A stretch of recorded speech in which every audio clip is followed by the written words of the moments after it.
And I was a DJ, dance music, drum and bass and hard house and lots of clubbing and festival, that kind of lifestyle. Grew up in England, very healthy, Reformed Jewish family. Very strong Jewish identity, never ate pig. Friday night dinner we had, my parents both South African traditional. And then I used to go clubbing after Friday night dinner. And then I studied philosophy at Manchester University. For 7 years I was in Sri Lanka and Thailand and India and Korea and Nepal and just trying to find life. What am I living for? How do I find peace of mind?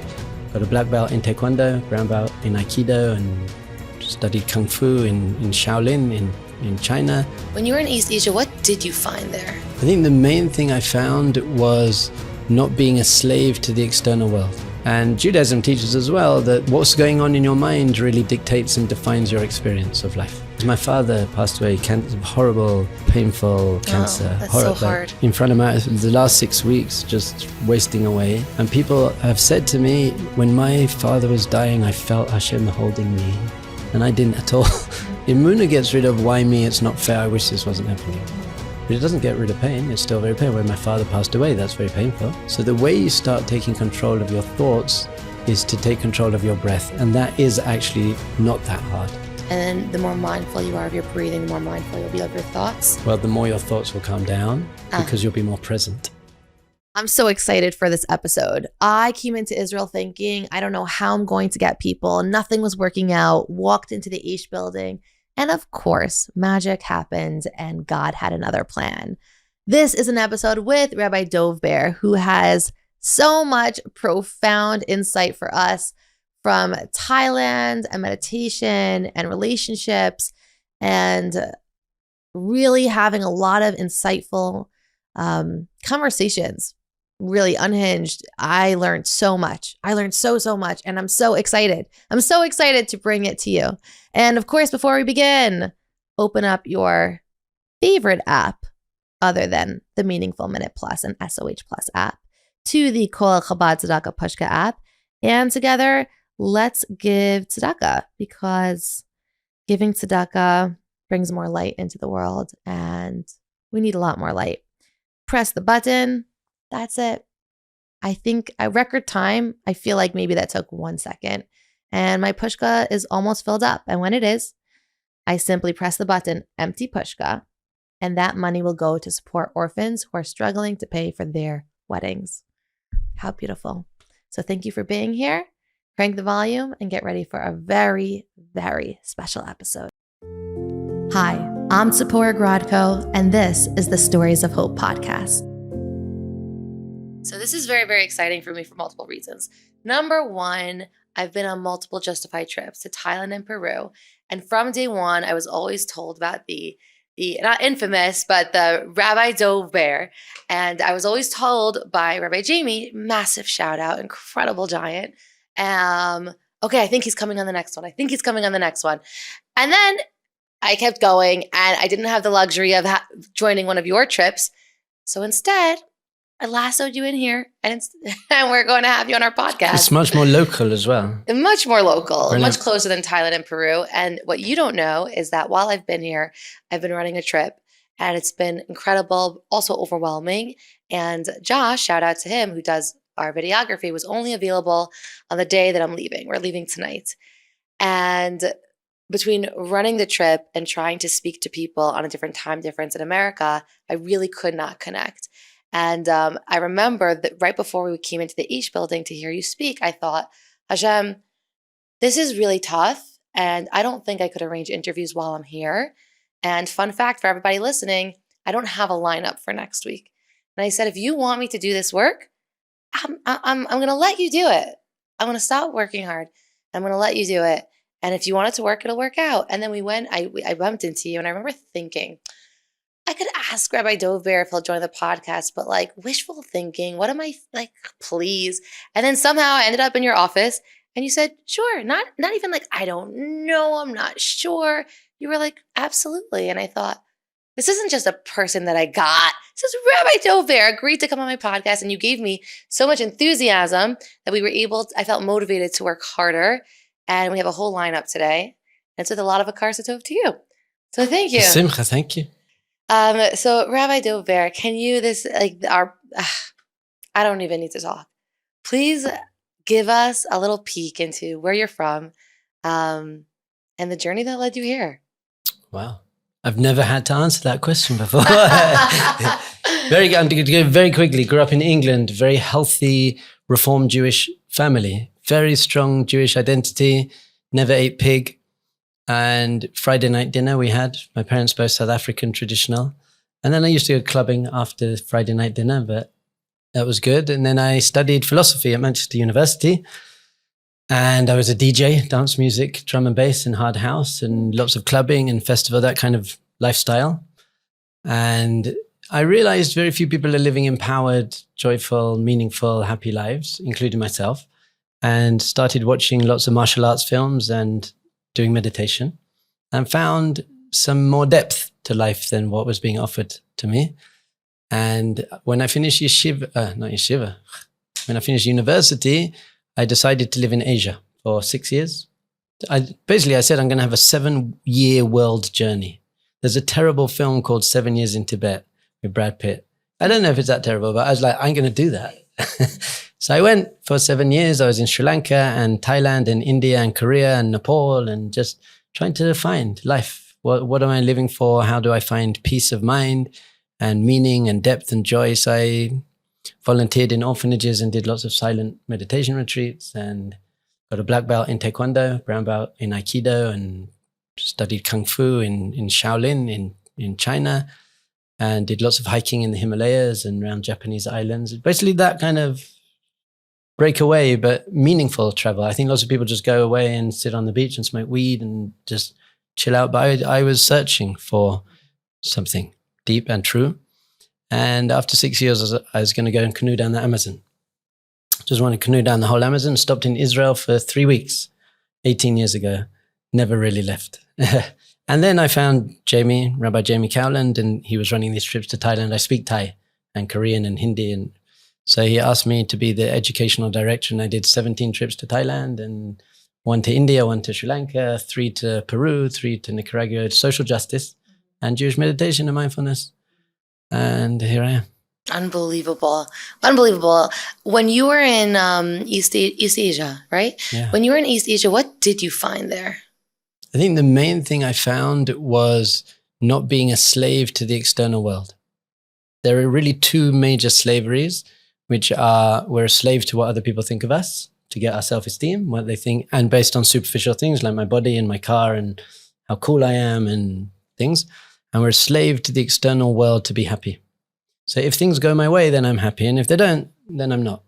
So I realized that this is why the majority of people aren't peaceful and happy and living meaningful lives, because they're complete slave to external circumstances, which you're not particularly in control of.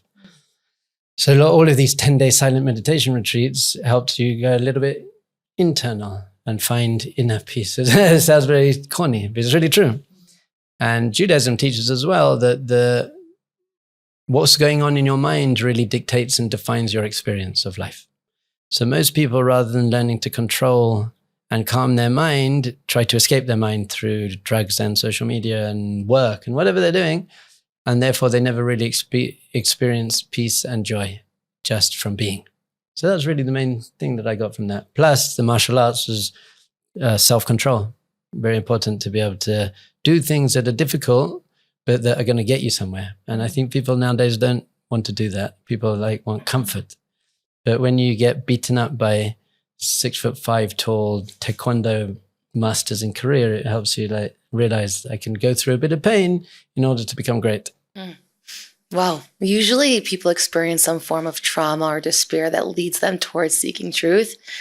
Where did you start off that motivated you to head down that journey? Amazing. It's actually almost the opposite. My parents are amazing, perfect, loving, supportive, joyful, wonderful, amazing people.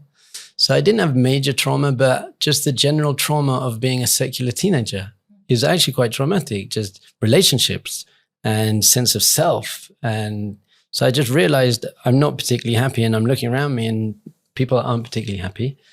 So that's what led me to search for something more. But not necessarily as an escape, but I was going towards something rather than running away.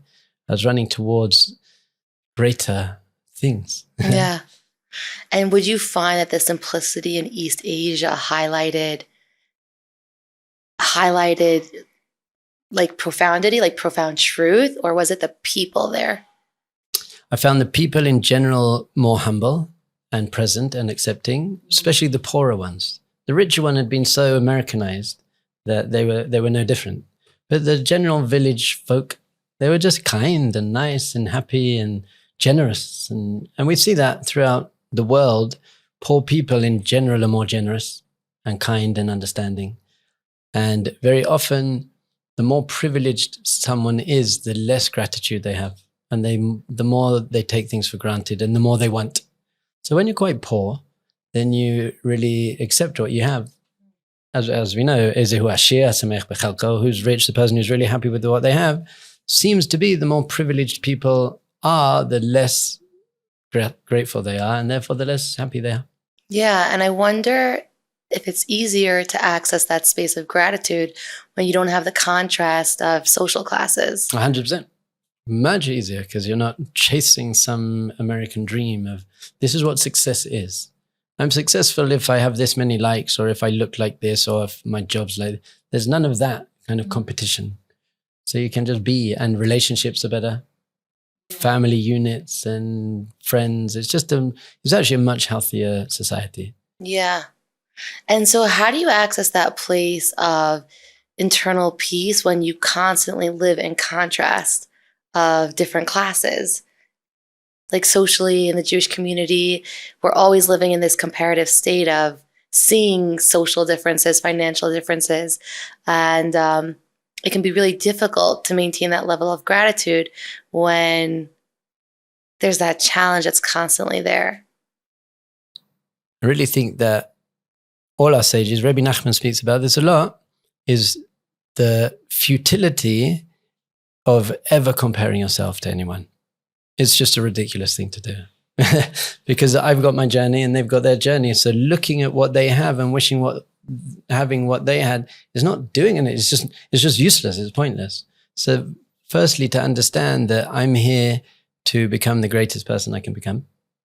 And it's got nothing to do with other people. That's the first thing. But the second is a complete redefinition of success. What is success? So for me, success is being the kindest person I can be. Really, that's basically, if I'm a loving husband and father and friend and teacher and son, then I lived a successful life, because life on a very basic level is about your character traits. Just be nice, really. This is my 4th book. It's just called Be Kind. Be kind, and that's it. It's only 2 words. And then a footnote to yourself and others. That's the whole book, yeah. It's very expensive.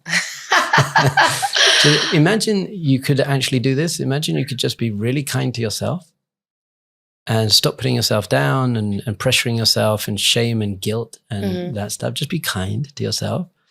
And therefore you're in a space to just be kind to other people. That literally, it's not that complicated. So let me ask you this question. When you started doing the meditation and you spoke about a silent retreats for 10 days of no speaking.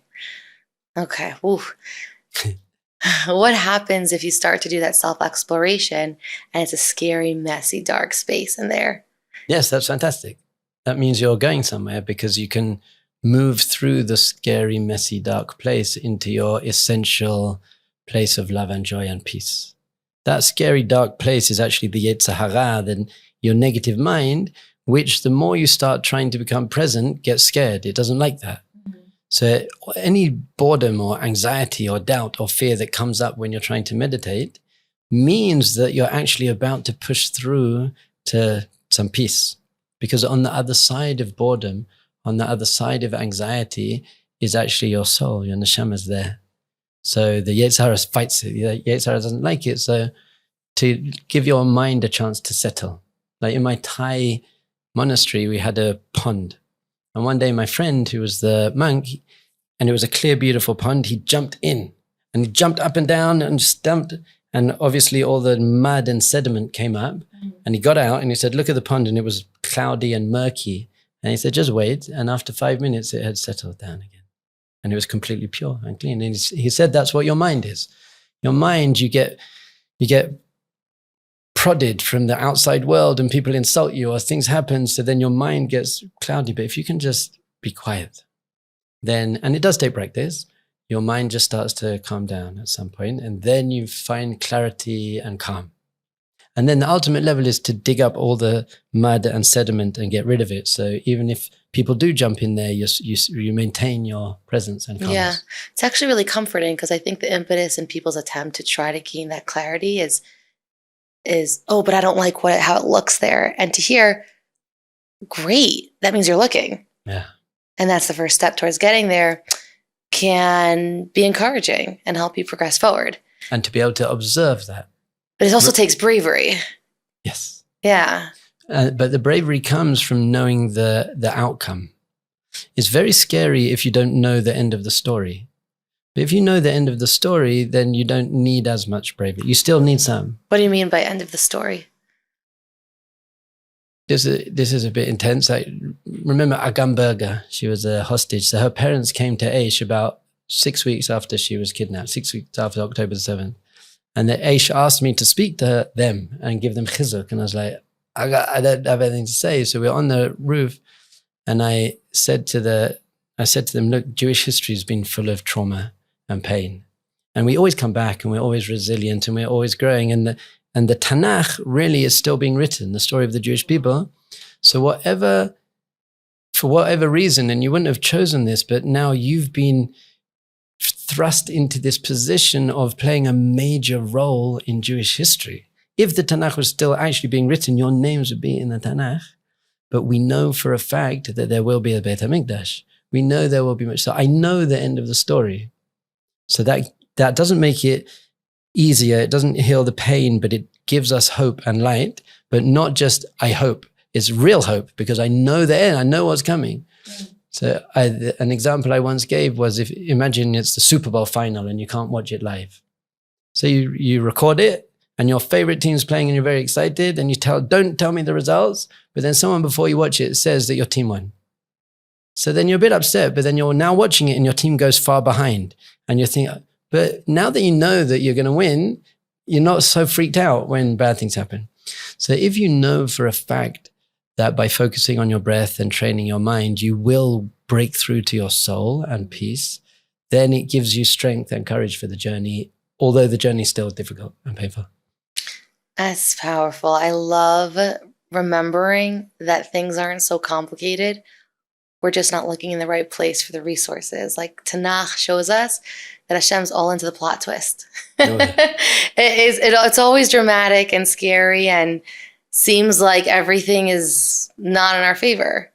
And but it teaches that it's all up to us. Yeah. Everyone says Akol milamala, everything's from Hashem. But lots of our sages and the Zohar teaches that we have midah keneged midah. It depends on us. When we're doing what we're meant to be doing, things are okay. And when we're not, then things get difficult. And that's the whole story of the Tanakh.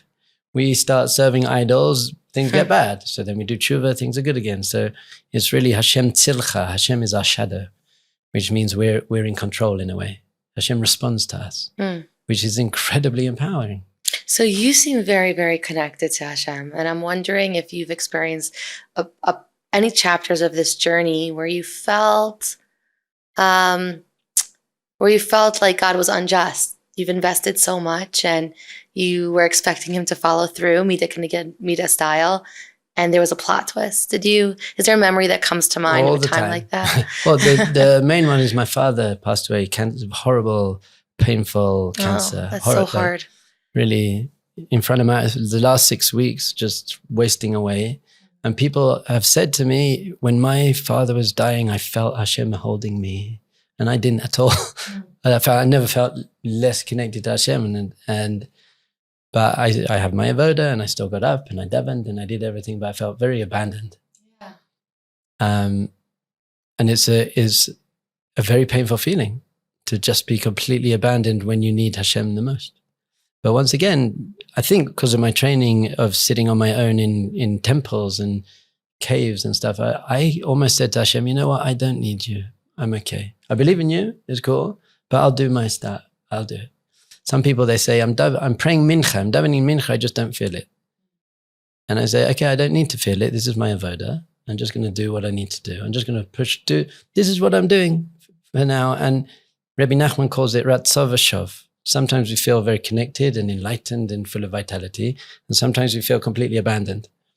And that isn't bidi eved. How do you say that? That is the ideal. You're meant to have this relationship of feeling deeply connected and feeling completely abandoned and far. And really, that's the highest avoda, is really when you don't feel connected in a way. Do I still show up? Do I give up? Do I lose my emunah? So in the times of struggle and pain and abandonment, that's when we're asked to call upon our emunah. Some people say this is a challenge to my emunah. But it's not true. This is a challenge for you to tap into emunah. Because if it makes sense and if it feels good, then you don't need emunah. Right. It just, it makes sense. It's when it doesn't make any sense. October the 7th, that doesn't make sense. Straight after Rosh Hashanah Yom Kippur, it's Sukkot, the Jewish people on the highest level, we're doing so well. And then on Simcha, it just doesn't make sense. There's no answer. So when there's no answer to the question why, asking why is the single most disempowering thing you can do. To be like, why? Why would Hashem do this? The answer is, I don't know. I don't know why. But rather than asking why, we ask what. What am I meant to learn from this? What's Hashem asking from me? That's why we know chokhmah is koach ma, is the power of saying what, not why. Not being a victim. Why me? It's not fair. Feeling your pain, by the way. Crying a lot. This is terribly painful and I feel abandoned. I'm crying, but then I'm going to get up and say, okay, how can I use this to become greater, more connected? Yeah. It's so important to internalize this message because I feel like there's so much shame when people experience challenge and feel like they don't have faith.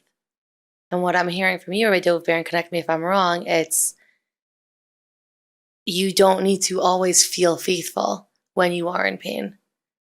100%. And the truth is, emunah doesn't get rid of pain. Emunah gets rid of suffering, hopefully. Emunah gets rid of why me, it's not fair, I wish this wasn't happening. Mm-hmm. But it doesn't get rid of pain. It's still very painful. When my father passed away, that's very painful. So I felt pain and I cried. We sit shiva. But I wasn't suffering. I wasn't saying this is not fair, why me? And I do teach my students that sometimes you do feel that and you can shout at Hashem and you can be angry with Hashem. And really, like, maybe don't curse, but to be like, why would you do this out there? Like, really, you're allowed to freak out with Hashem. That's called being honest and open and authentic with how you feel. And after you've done that, then to say, okay, Hashem, I'm sorry, like, I'm just a kid. Because there's never, ever any reason to actually be upset with Hashem. Because if we knew the bigger picture, we'd understand why. But if we feel upset with Hashem, it's very important to express that and then kind of apologize. What a reframing. Emunah doesn't mean I'm not in pain. Emunah enables me not to suffer through the pain. Yes. I feel like a big part of my personal mission and these conversations that I have is challenging and playing devil's advocate on all the recycled, if I may say, inspiration and Torah that people share because they think it's what we're supposed to say. They think it's what, they want to be PC. And I remember when my father passed away, a lot of the information I was told was indicated that I'm supposed to be okay with everything. And if I'm not okay with everything, then my emunah bitachon isn't strong enough. And I think for anyone experiencing pain, and there's so much of it in the world, being told like, well, if you just have emunah, and if you just have bitachon, and if you just believed enough, is so confusing when someone feels like they're doing everything they can to push through. So I just want to know if you could address the person listening who feels like they're in so much pain and they're struggling to connect to Hashem, and in their quest to seek answers, this idea is very new and they want to just hear more about it. Yes. Well, we actually believe that sometimes the purpose of our challenge is so that we be in pain. Pain isn't not ideal. Not that Hashem's out to give us pain, but sometimes we need pain in our life in order to grow, in order to feel connected. There's a purpose to pain. You can either be a victim to your pain or you can use your pain to become more resilient, more understanding. People who really feel pain, they're kinder people. They're more empathetic. People who have been through difficult things in life, once they heal themselves, they become the greatest healers. There's this very famous line. People say, hurt people. Because I was abused and I'm going to abuse other people. I project my stuff. And that's true. They often do that if they're unconscious. But it occurred to me the other day is that hurt people that heal themselves not only don't hurt people, but they heal people. So hurt people can really heal people because they understand and they can relate and they can cry and they can validate and they can be present with other people. So to really get a bigger perspective on the whole thing, that there's nothing wrong with me for feeling pain and there's nothing wrong with Hashem. It's the pain is there to bring something out of me. And sometimes I can't. I'm exhausted. So I'm just going to have some ice cream and go to bed and cry. And that's cool. It's a very important thing. You're not meant to be perfect. It's a very, very big teaching that people think I'm meant to be perfect and my life's meant to be perfect and my marriage and my children. The truth is you're never going to be perfect and your marriage won't be perfect and your life won't be perfect and your children won't be perfect and and that's okay. Hashem doesn't expect that. It's not going to be perfect. Yeah. So it's really, who are we?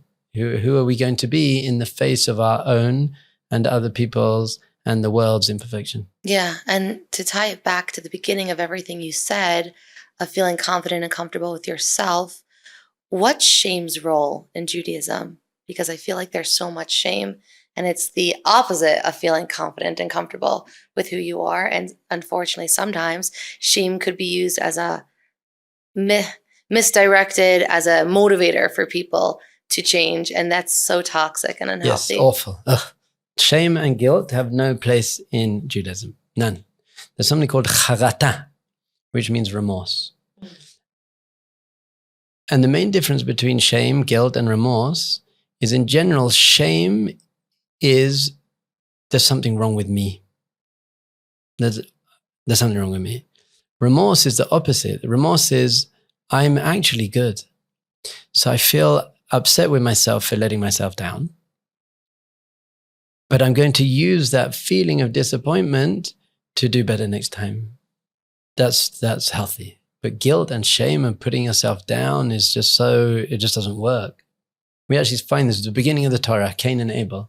So Cain gave an offering that he didn't mean, so Hashem didn't want it. And Hevel gave his offering and he gave it with all his heart, so Hashem accepted it. And then Cain gets very upset. When Nafal Panav, he's really upset. So Hashem says to him, it's okay, just do better next time. Not in those exact words, but basically that's what he says. He's like, chill out, man. Hashem doesn't say, well, you're bad, you're wrong, you deserve this, you messed up. Hashem's like, dude, not great, but you do better. So shame is, yes, it's so disempowering. I speak to you got all the yeshiva boys who struggle with physical things, and feeling shame just makes it worse, because once you feel shame, you think, I'm not really worth it anyway, so I might as well carry on with this type of behavior because that's just who I am. But if you see it the opposite, as this doesn't represent who I am, there's a gap between who I am, who I really want to be, and the way I'm behaving. So I feel I let myself down, so I'm going to feel a moment of deep remorse, and then I'm going to let it go and move on. It always happens at Ish. Someone arrives, completely secular, and we show him the beauty and the depth and the meditation. And so they starting to connect. And maybe they're there for 6 months and they're starting to keep Shabbat and they're putting on tzitzit and they're really into their davening and everything's amazing. And then it always happens, not always, often Sunday morning I come in to work and one of these guys comes up to me and says, Rebbe, I need to talk to you. I know exactly what's about to come. Rebbe, I need to talk to you. And I said, okay, come in. What happened? And he goes, well, last night we went out, just some of the guys, and we had a few drinks. And that's okay. You tell us, you just be normal. And then someone has some weed. And I haven't smoked weed for 6 months. And I'm actually quite nice when I'm on weed. I'm not aggressive. So I had a bit of weed, and then there was that girl there and this, and I ended up, and they tell me that, and they're so crushed. And they're like, I can't believe it. I'm just an animal again. I haven't grown at all. And I just let myself down. They're so crushed. At which point I say to them, Baruch Hashem. And they're like, what do you mean, Baruch Hashem? They say, I'll tell you why. Because 6 months ago, you would have done that. And you wouldn't have felt upset by it. You would have actually shown off to all your friends about it and tried to do it again the next night. So the fact that you feel bad about it shows how much you've grown. So now instead of feeling shame and guilt and beating yourself up, you should feel good about yourself for feeling bad about yourself. And now move on. Don't do it again because you showed yourself that it doesn't make me feel good. So use that to motivate you to not do it again. So that's the difference. Shame is I'm bad and remorse is I'm good. I'm good and I make mistakes and I'm human and you're meant to make mistakes. And just like you don't stop loving your children because they have bad character traits and make mistakes, you don't stop loving yourself because you have bad character traits and make mistakes. It's part of that. It's part of our journey. And what a great idea to conceptualize before Yom Kippur. And God doesn't stop loving you either. Oh, no. Right. There's nothing you could do to make God stop loving you. And that's actually the prerequisite to healthy tshuva is Hashem loves me unconditionally. It's not like I now have to regain God's love. It's maybe I have to regain my own love and acceptance, but Hashem's cool. Hashem's pretty cool. You have to check out Pizza Biza, making fresh hot pizzas on the spot by their professional chefs, indoor or outdoor in their pizza ovens, meat or dairy, plus full catering around the tri-state area and Florida. Specializing in events with several hundred people with no lines. You heard right. Full menu. You have to check them out on Instagram at Pizza Biza and visit them at pizzabiza.com. Pizza's my favorite food, so please invite me, Pizza Biza, on Instagram and check them out at pizzabiza.com. These are the people you want to call. Pizza Biza, I'll see you at my next event. So you all know I'm a big fan of Raquel Couture, and I'm really excited because my friend is getting married. And in addition to having bridal gowns and wedding gowns, they also have evening dresses. So Raquel Couture caters to anyone. If you're the friend, if you're the bride, if you're the sister or the parent, they are the top industry for bridal wear. They customize, tailor, and have beautiful, unique pieces that are just sitting there, ready for you to try them on. Conveniently located in Brooklyn, New York, and Lakewood, it's just like the best place to go to. And what's super cool is if you mention Stories of Hope, you get 5% off your beautiful piece. So go someplace where quality is not compromised and service is top notch so that you can look as beautiful as you deserve to feel at Raquel Couture. Check them out on Instagram to see their beautiful pieces and check them out in your local city or drive down there. It'll be worth it to find that perfect piece that you've been looking for. So if someone's not in Thailand in a bamboo DIY hut, what were you living in? Sounds about right. Things, yeah. How can they access the growth and insight that you've learned while also managing their daily routine? Because not everyone has the luxury of joining a 10-day silent retreat program or giving so much attention to these important concepts that lead to so much growth. I'm going to give you perhaps not that spiritual answer. I think we need a healthy, creative, self-expressive hobby. Art, music, going into nature, journaling, wall climbing, something that you just really enjoy doing, not to be good at it, not to show off, just, I really like this. It helps your whole system. It helps your emotional world that I can just express myself just for myself. Yeah. It's so it means making space in your day for self-nurture and self-care. Obviously nowadays, the whole phone detox thing, that's destroying everything. But it's really the phone more than anything than work. And I'm not going to do maybe you can do a whole series on phone detox. But do you feel challenged by the phone at all? I also do, yeah. Yeah. But I got excuses. I'm helping so many people, and I am. The truth is, I am. People are suicidal and they're reaching out to me. But still, my family is very important. So I'm not going to have my phone at the dinner table, and I won't look at my phone before I pray in the morning. So I've put very strict. Ooh, what a great idea not to look at your phone before you pray. Whoa, then your brain's not clouded with all the messages that just came in of the responsibilities. Basically, to start the day with a little bit of stretching and then some form of meditation or prayer, that's a much better start to the day than notifications and news. That's not helping. That's clear. And also to end the day, I basically think the bottom line is no phone in bed. That seems obvious. Yeah. It's not making anyone have very, very hard, even for me. I'm like, no phone in bed. And I'm still a little bit, and I'm like, because I'm saving people's lives. And I am to an extent, but I don't need to save them that much. And basically, the answer to your question is you have to make time in your day. 3 minutes of breathing. Can you say mindfulness and meditation. Can you describe what that is for people who don't know? Yes. Mindfulness and meditation is basically becoming more aware and in control of what's going on in your mind. Because your mind, what's going on in your mind is completely dictating your experience of life.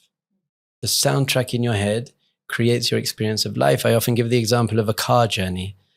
If you're in a car listening to terrible, loud, death metal, angry, depressing music, unless you like that, but then that ruins your car journey.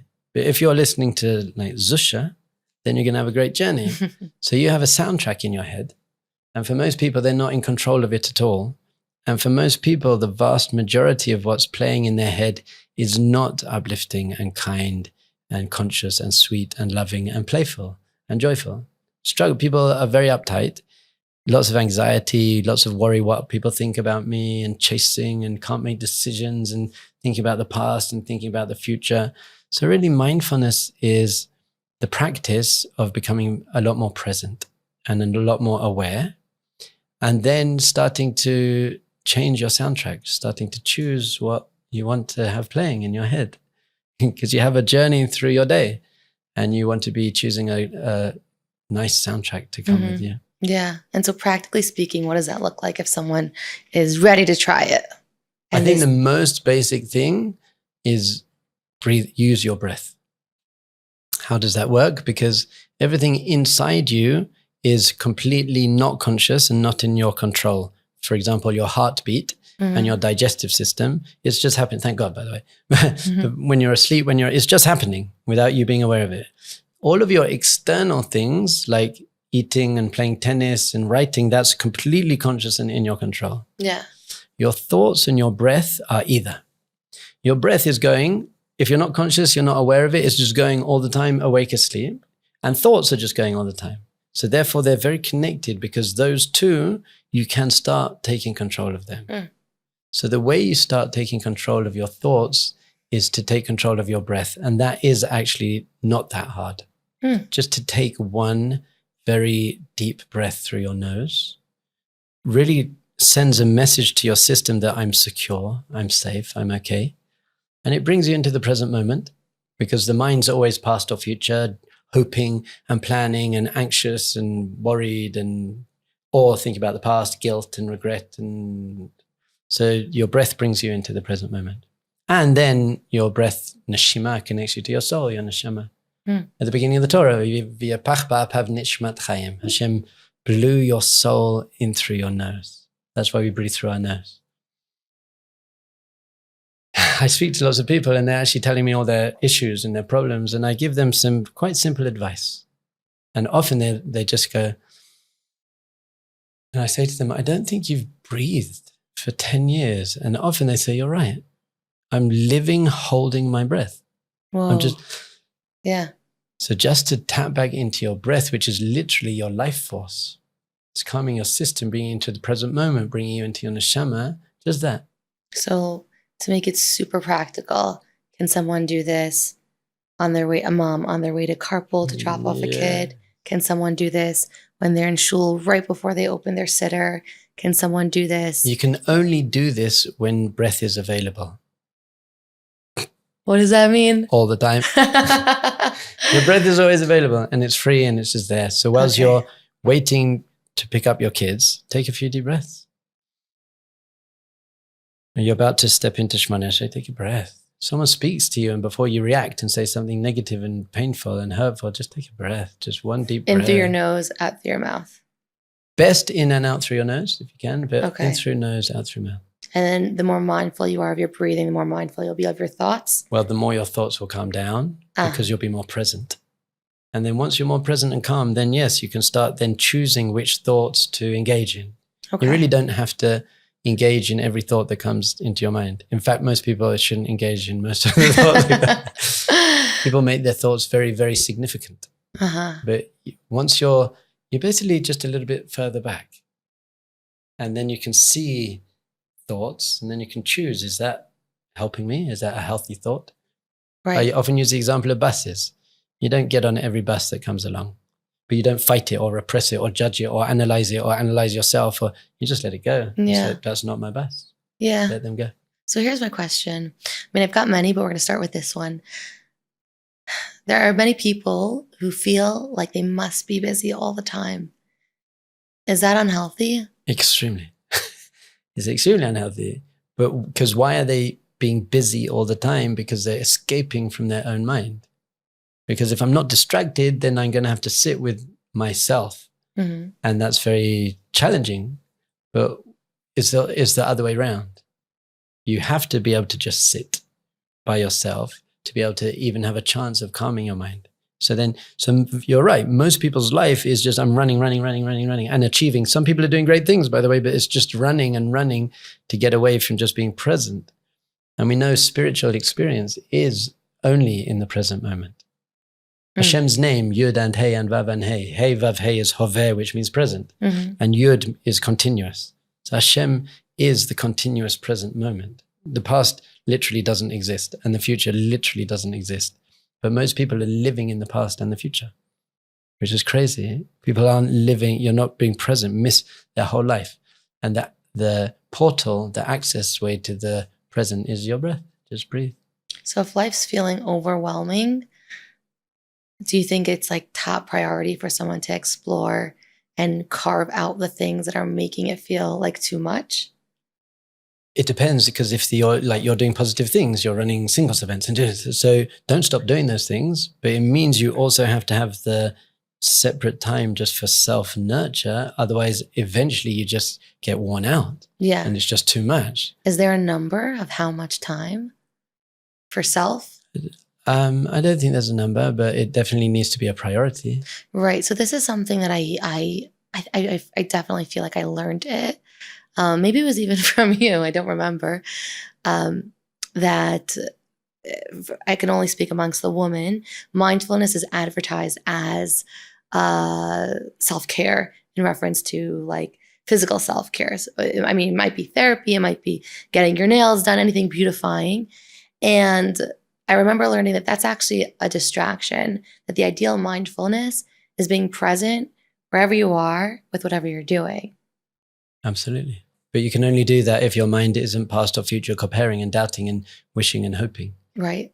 So part of mindfulness, yishuv hadas, settling your mind, being in the present, is when you're speaking to your children, to just really hear them. And when whatever you're doing, to just do it consciously. When you do a mitzvah, to really just be present. When you eat, to just eat. I once ran a silent Shabbat lunch for 70 people, and it's excruciatingly uncomfortable for the first 10 minutes.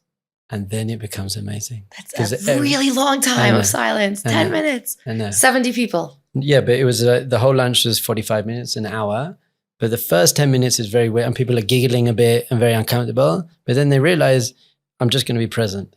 And then at the end, I got everyone to share. So there's one guy said, I had some Coke. I wouldn't have had that there at the meal, but whatever. I had some Coke, and then I realized it's so sweet. I just don't like it. And he said, I drink a lot of Coke, but I didn't want it, so I took water instead, and the water was amazing. I could just feel it giving life to me. And then he said, I had a piece of lettuce. And because I didn't have Coke, and sugar on my tongue. I could actually taste the lettuce. And it was it was the best thing I've ever eaten. This piece of lettuce was amazing. And then someone else shared, I ate much less and I was full. I realized I completely overeat just because I'm distracted and I'm checking my phone. So I'm eating too much. And then I always feel heavy and bad about myself and tired. But now I just ate what I needed and it was great. And someone else said it was amazing because usually in social situations, I'm a bit shy. So I feel a bit left out, but no one was talking. So it was just nice for me to not have to feel the pressure to speak. Someone else says, I speak a lot and I'm totally over social because I don't like being quiet. So now for me to be good. And it was a whole amazing experience of just forcing ourselves to become present. And life becomes so much more vibrant when you're actually present rather than running and moving all the time. Oh my goodness. So you don't need to sit cross-legged in a cave for 8 hours. You just need to take a few deep breaths and zone into the moment. Yeah. Do you think people... There you go. That was one of those breaths. Yeah. Because I'm struggling with I'm being present. And I also have probably like 37 questions I want to ask you. But I also want to internalize the responses you're giving. And I also want to be 4 steps ahead, which means I'm not being present. So I'm fighting my instinct as the interviewer. So let's just sit quietly for 10 minutes. That would be the best thing to do. So here's my question. Do you, in your opinion, do you feel like people have developed greater insight through talk therapy, because I'm a therapist by trade, or through self-introspection through meditation? Can I have a third option? Yes, of course. Thanks.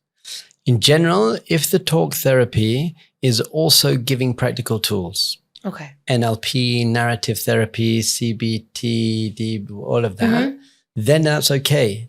But I know lots of people who have been in therapy their whole life and they're still talking about what their mum said when they were 6. That's not working. So I'm very careful of talk therapy, because why people kind of like it is because they feel validated. Someone's listening to me and saying, I'm so sorry you went through that. So I walk out feeling validated, but you haven't changed. You haven't moved. You're not being pushed. Right. So there has to be something to do. Give me a way to reframe this and work with it. And then it comes to actual trauma, which talk therapy does nothing for. It just perpetuates the trauma. So that's why we say that trauma needs, I like the word healing more than therapy. And that means breath work through the mouth. Trauma releases. General mindfulness is through the nose, connects you to your neshama and calms you down. Heliotropic breathing, that actually taps into your nefesh, your more animal soul, and helps you release trauma, because we know that trauma is actually energy, physical energy caught in the body. Yeah. So it needs to be released through somatic experiencing or ice baths or these things. So talk therapy doesn't help trauma. I heard that what trauma really is when you get into a situation where you get triggered. It's a threatening situation, and the natural response is fight or flight. But it's a situation where you can't fight or run away. You're not strong enough. You're being held down, God forbid. So basically you have the adrenaline, you have the energy, but you can't release it. Animals do it very well. When animals fight, you see, then the ducks like shake it off, or deers, they shake it off. So we have to shake it off, because it's described as you got your foot on the brake and the accelerator at the same time.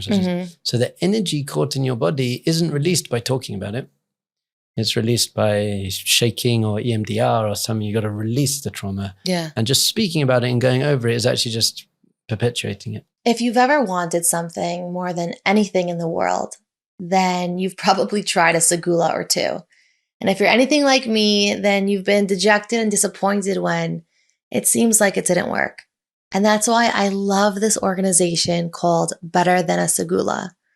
Like their name, we learn on Simchas Torah, Ein Segula Ketorah. There is no better segula than Torah study. What this organization does is they have a group of Torah scholars that will learn something on your behalf in the zechus of what you want. And even better, the entire process is personalized. They can study a certain daf in the Gemara for 40 days, whatever you want, whatever speaks to your heart, whatever you connect to, you can let them know.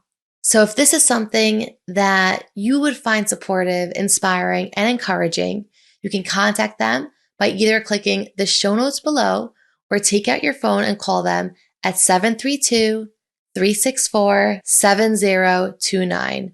That's betterthanasegula.org, Better Than a Segula, an organization that's there to support you in the way that they know how to and in the way that they can.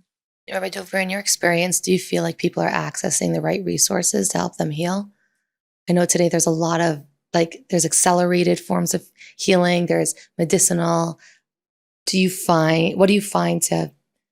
I think that people are doing a bit better now. Okay. Because there's more available and we're more aware. We're just conscious that there are other modules of healing. I think there's a place for plant medicine, but I think people jump to it far too quickly. I think as a last resort, real trauma, sexual abuse, God forbid, or you've been in Gaza and your friends were killed.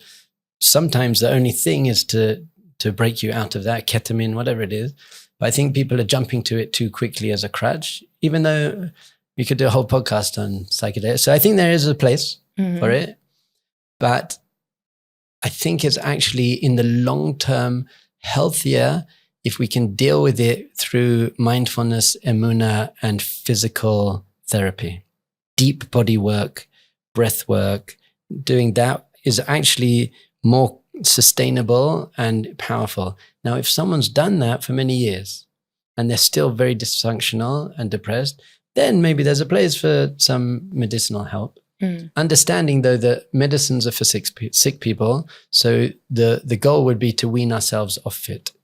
So if someone's now microdosing for the rest of their life, we wanted them as a bit of a boost to open something up, to release something, I get, but then you still have to do the work afterwards. You have to do the mindfulness work and the breath work and the controlling how you're thinking work and that kind of stuff. Okay, beautiful. Thank you. And we didn't even touch on this. I'm just watching the clock pass, and I have to ask you, because it is aligned with our podcast, just to take a little bit of a break. I could ask you questions for the next 2 weeks on this topic. How did you meet your wife? And what was your dating experience like when you had shoes on? And I don't even know if you had shoes on in Jerusalem. I know they're not on now. But when you were transitioning from being in Thailand to an Orthodox healer, learner, student in the holy city of Israel. I could now speak about my wife for the next 8 hours. I could. Well, one thing is that when I became observant at the age of 29, 30, I was like, it would take a miracle for me to actually find someone based on my past. Like, how am I going to find someone who I don't fit into any of the Orthodox bubbles? And I've got all my history and my stuff. So it's going to be a miracle to find someone. And basically, I'm going to tell it the shortest I've ever told it. I usually tell it in about an hour, jumping around a lot. But I'm going to tell it quickly. One Friday night, December the 13th, I think, 2008. I was at a Shabbos table. And everyone went around the table and had to introduce themselves. So I said a little about my history, Buddhism, martial arts. And then during the meal, this guy came up to me and he said, I'm a tour guide in a seminary. And there's a girl in the seminary, she's perfect for you. She's South African. Both my parents are South African. And she just did tshuva a year ago. And she's a yoga teacher and an energy healer. And she was very into Buddhism and Hinduism. And she's actually perfect for you. There's just a problem is that she left last night. She'd been in seminary for a year. And they had a party at the seminary to say goodbye. Thursday night, she went back to South Africa. But I'll get you her email address. And I was like, I don't want an email address. I want a wife. So I actually never met that girl. And I found someone on JDate. So basically, I said, yeah, whatever. I got a phone call Motzi Shabbos. And he said to me, look, this is crazy, but I thought you were so perfect for each other that I called her just in case. And she picked up the phone. And I said, what's the story? She got to the airport. And she got to the front of the line and she said, I'm on tonight's flight to South Africa. And they said, oh, I'm so sorry. Didn't you get the email? The flight was rescheduled. And she said, okay, so when is it? And they said, last night. It went last night. Now, I've never heard of that happening before, a flight to go early. So it went last night. So they said, I'm so sorry. We'll put you on Sunday night's flight. So she went back to Jerusalem. Now she's just been in Sem for a year. So she was like, okay, so Hashem wants me in Jerusalem for another Shabbat. I wonder why. Then she gets a phone call Motzi Shabbos saying, I just met the perfect guy for you.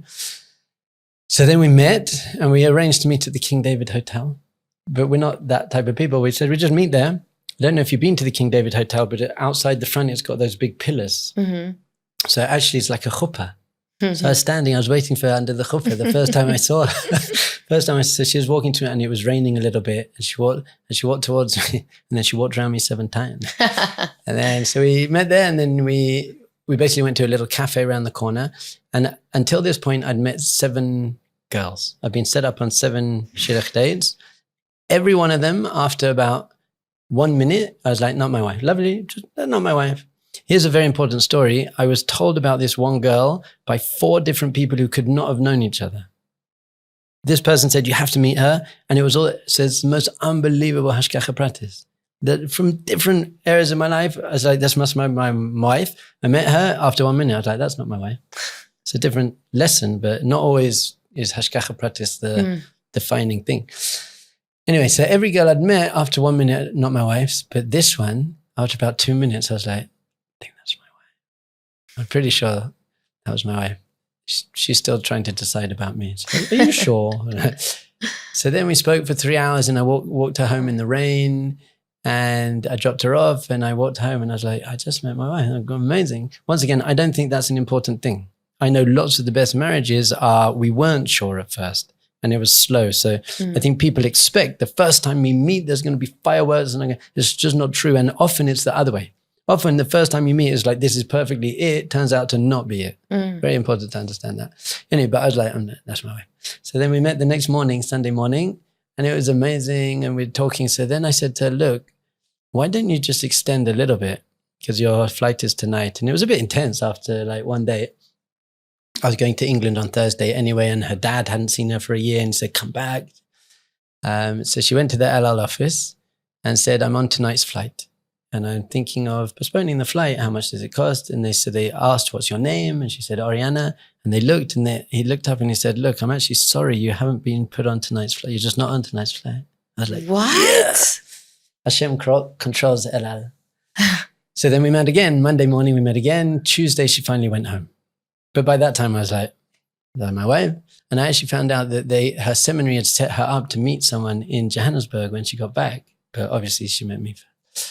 So I don't know what happened to him. And then long story short, well, I'll tell you one cool thing.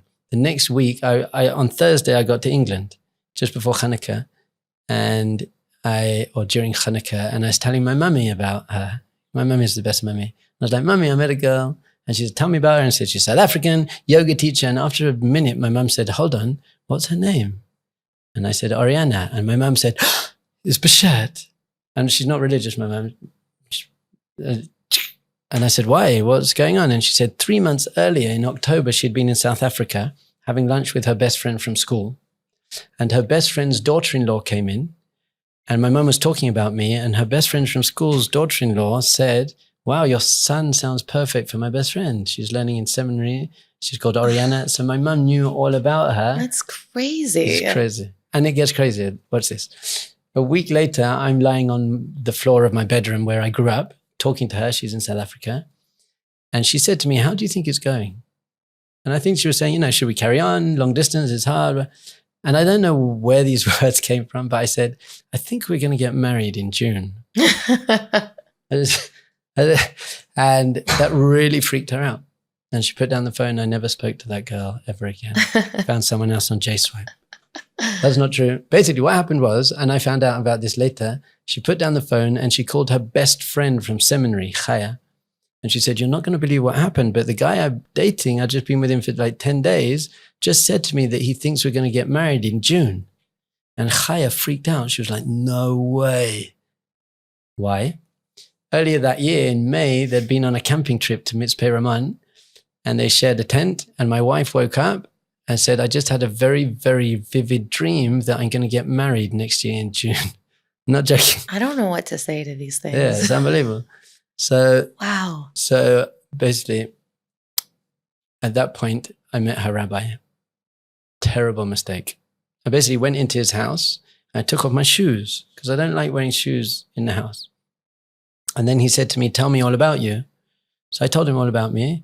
He basically called her up and said, you can't marry this guy. Firstly, he's weird. He takes his shoes off. And secondly, he just didn't stop talking about himself. So I was like, hold on. So then she goes, I don't think it's going to work, which is very painful for me because I knew that she was my soulmate. So at first I said, okay, I understand. And I should have asked more questions thinking that that would smooth it over. And she goes, yes, so it's not going to work. And then I wrote back and I said, no, you don't understand. And then I didn't hear from her for about 2 days. That's a long time. Long. And then I just got a message. She said, I'm confused, but all I know is that when we're together, I'm happy. And when we're not, I'm not. Something like that. I was like, oh, man. Basically, then she came back to Israel on Rosh Chodesh Adar. And we hadn't seen each other for 2 months. We met those 3 days. I had 2 months where we had to split up in the middle, got back together. And then she came back Rosh Chodesh Adar. Terrible first day, too much pressure. And then she said, look, we need to take it slowly. I was like, we've just been apart for 2 months. That's right. So then we didn't see each other for 5 days. And then we saw each other the next day. And then the next day. And then we went hiking together. And the next day. And basically for 3 weeks, we saw each other every day. And we went up to Sfat for Shabbat together. And it was basically after dinner Friday night, we were sitting by the Ari's shul. And I think there was a shooting star. I might have made it. I think there was. But it was at that moment we knew, like, this is it.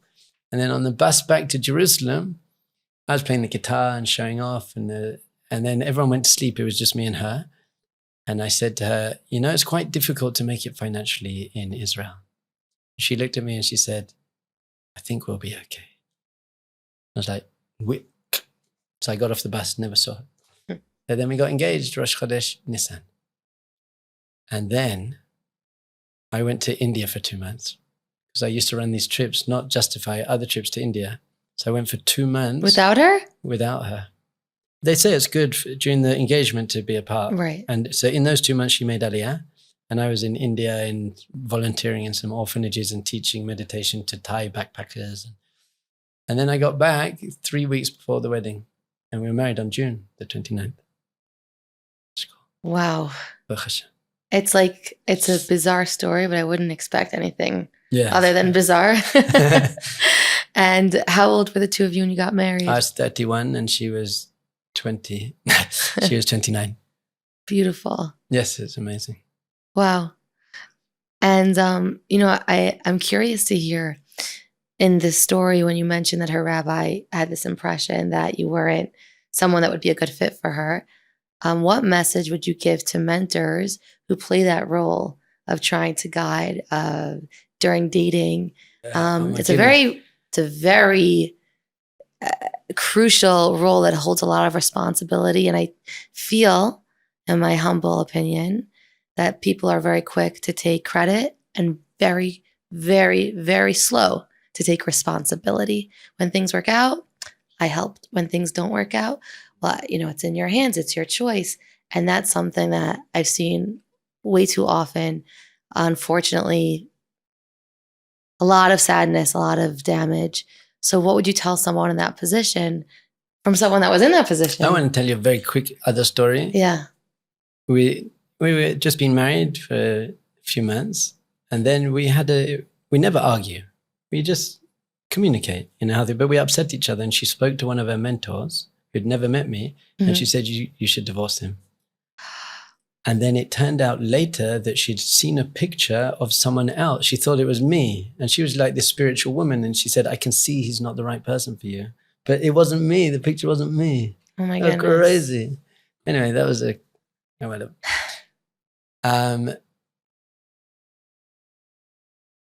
as a mentor, I think mentors need to actually respect the people themselves.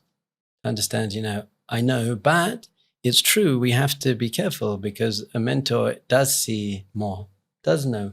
So most of my students who are dating, at some point in the process, they bring the partner to me and so we can speak it out and to understand that there's no perfect relationship and to do the due diligence and to understand, but to make any sweeping yes, no is not a mentor is meant to guide the process and point out things to look for. But you're not the one to make the decisions. So if someone listening now is receiving guidance that really doesn't sit well, what would you encourage them to do? First of all, I would encourage them to take it seriously, because their mentor is trying to help them and be good, and they are their mentor for some reason. But then to have other mentors and other people, and to speak and to understand, and because also the people being guided can be wrong, and it's just lust.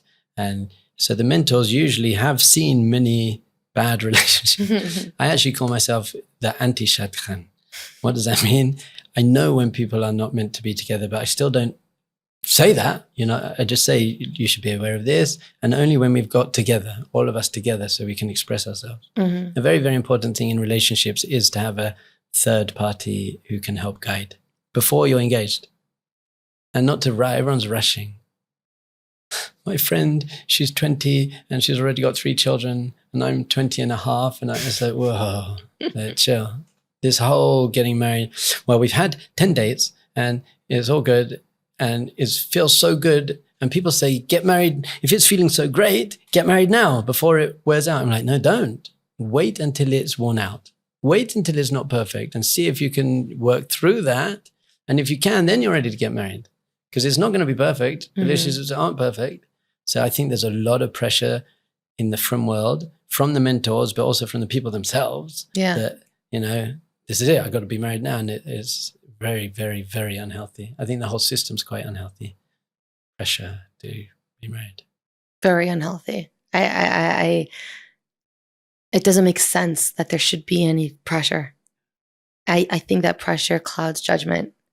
And I think, and you, like Rabbi Dov Ber, you tell me if you feel otherwise.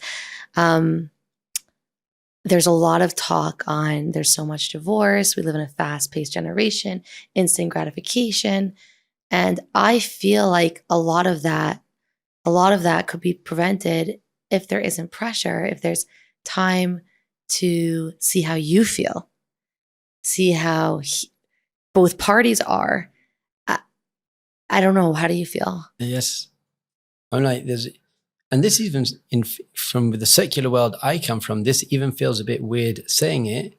You can't be engaged within 3 months. And I feel weird for feeling weird for saying that. I really want to say 6, like chill. Let's chill out. You don't know anyone after 3 months properly. You just don't know. So really take your time. I'm dealing with all the messed up marriages. Not all, like the amount of people who come to me 3 weeks after the wedding and say, I married the wrong person, is staggering. It's amazing. And then they spend their whole time. People say, you know what? You have to work on marriage. Marriage is work. And that is true, but not 80% of the time. So if you're already struggling in the dating stages, that's why I say you have to give it time to the excitement to wear off and see, can we deal with it when, hold on, they're not perfect. They're not exactly what I want. And that is, but can I live with that? And can we communicate and grow together?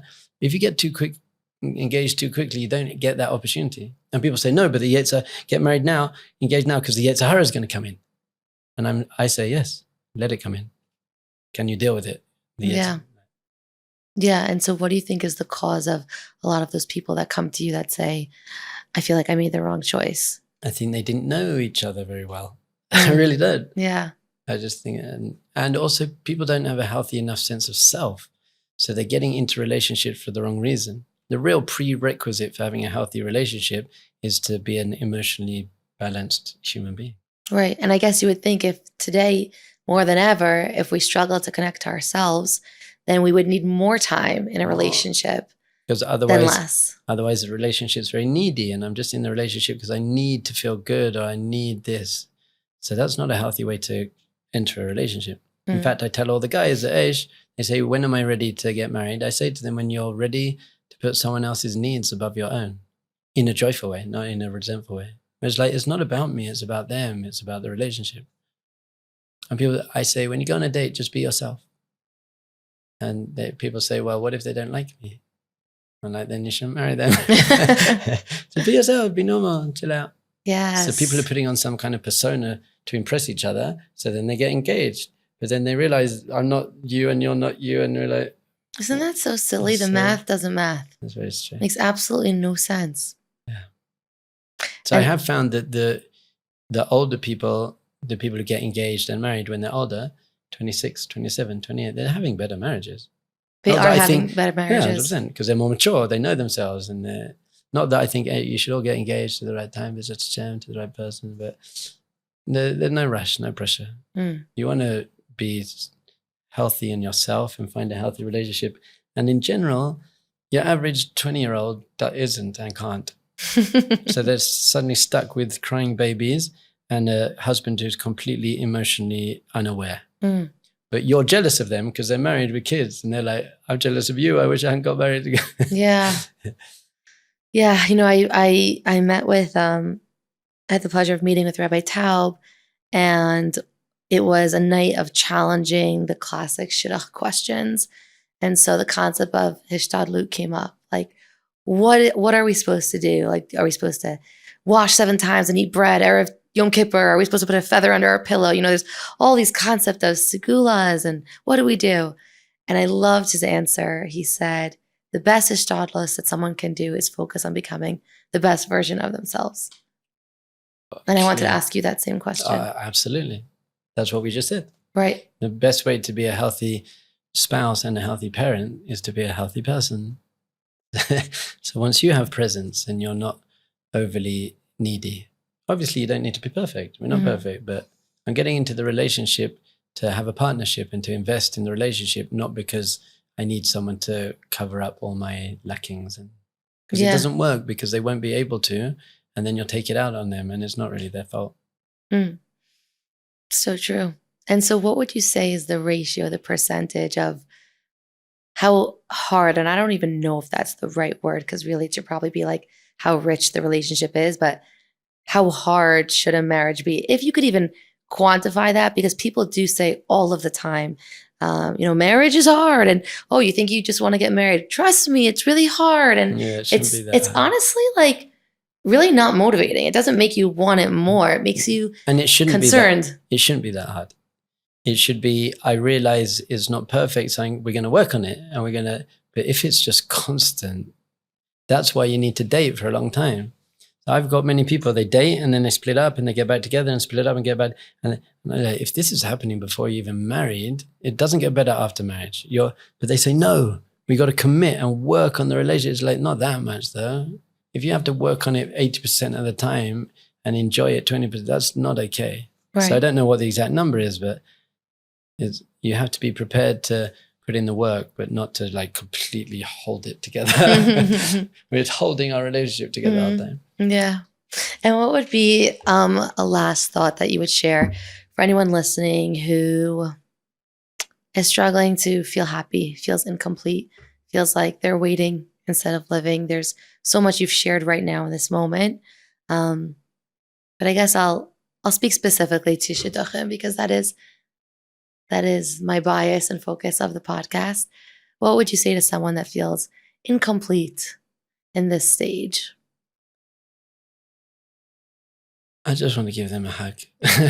Well, not women, but I don't know. I think I don't want to give some answer, well, keep up your hope and you'll find them, or well, you build emunah. I don't know. There are lots of answers, but I think I just want to respect that space.